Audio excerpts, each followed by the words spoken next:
Marie menait une vie tranquille et ordinaire dans une petite ville pittoresque.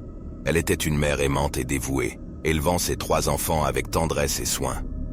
La routine quotidienne de Marie était remplie de rires, de jeux et d'amour inconditionnel pour ses précieux petits. Cependant, un jour, alors que le soleil se couchait et que l'obscurité enveloppait la maison, quelque chose d'étrange se produisit. Marie commença à ressentir une présence oppressante, comme si une force sombre et invisible s'était emparée d'elle. Les ombres semblaient s'animer autour d'elle, et elle sentit son cœur se serrer d'angoisse. Peu à peu, Marie devint de plus en plus obsédée par des pensées macabres et sanguinaires. Des visions horribles hantaient ses rêves, des cauchemars où elle tuait et dévorait ses propres enfants. Au début, elle pensait que ce n'était que le fruit de son imagination, une illusion causée par le stress ou la fatigue. Mais les jours passèrent, et l'emprise de cette force maléfique ne fit que s'intensifier.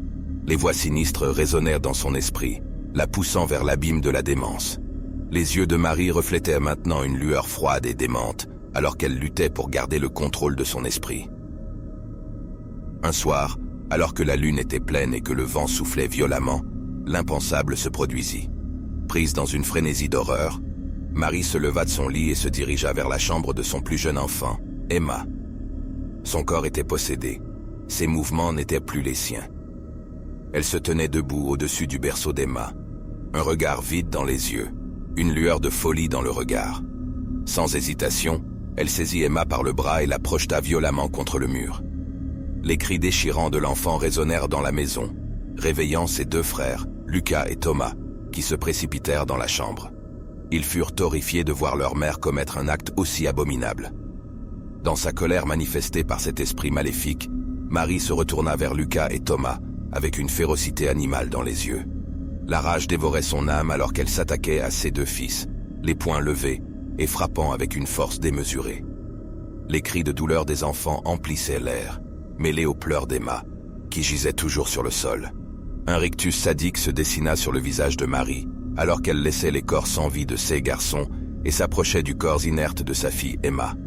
Elle releva Emma, et sans éprouver la moindre compassion, commença à la dévorer avec une férocité animale. Les cris d'horreur et de désespoir résonnèrent à travers la maison, mais personne ne pouvait entendre le terrible destin qui attendait la petite Emma. Le silence régnait sur cette scène cauchemardesque, brisé seulement par le bruit sourd des os brisés et le déchirement de la chair.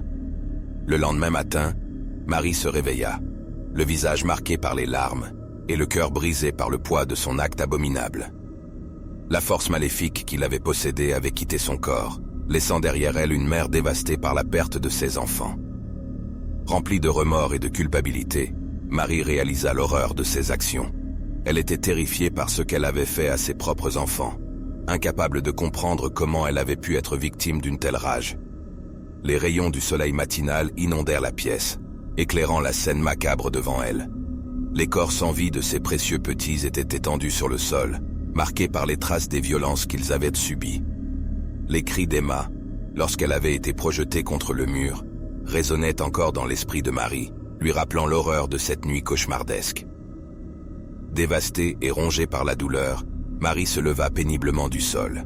Ses jambes tremblaient sous le poids de son chagrin alors qu'elle se dirigeait vers la salle de bain.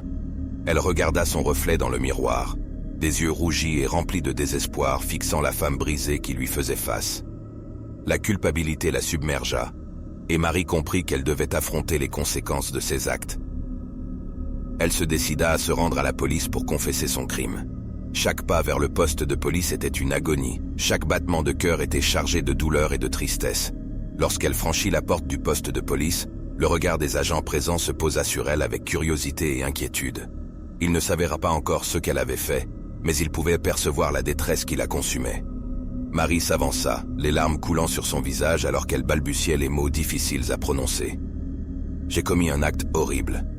J'ai tué mes enfants », dit-elle d'une voix tremblante. Les policiers l'entourèrent, essayant de comprendre l'ampleur de la tragédie qui se cachait derrière ses paroles.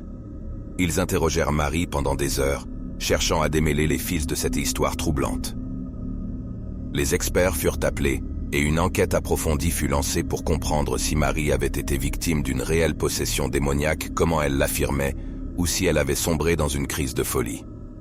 La nouvelle de ce drame se répandit rapidement dans la petite ville.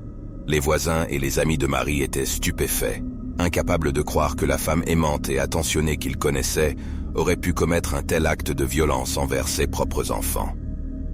Certains remettaient en question l'idée de la possession démoniaque, tandis que d'autres se demandaient si Marie avait toujours été sujette à des troubles mentaux.